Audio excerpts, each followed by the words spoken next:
I've thought a lot about the hurting people's feelings, and there are one or two jokes in the past I've made that I would not make now.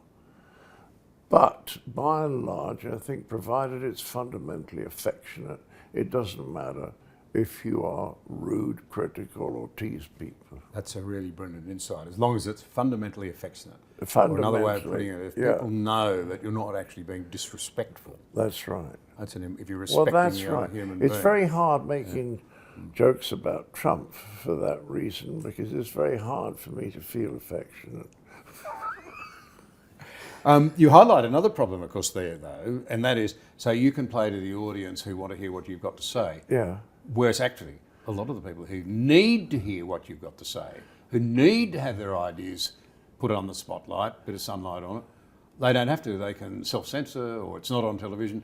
This is a problem in the age of social media. We all, yes, we follow our own lines of interest. So when people said to me, why are you on GB News? It's a right-wing leaning channel. I said, well, that's good, because people will hear something they're not used to hearing.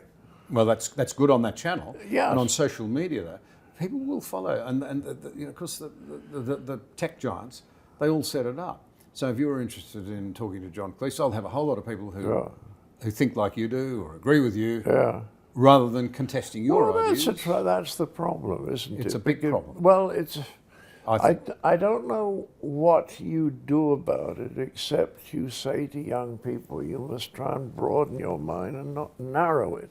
And you don't broaden it by hanging out with all the people who agree with you and reading all the stuff, because you'll never learn.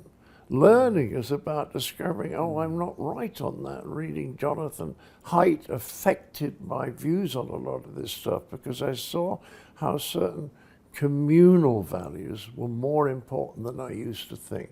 So you take that on board, and all the time, every day I read something, and what I'm interested in is not something that confirms my views, but something that challenges them.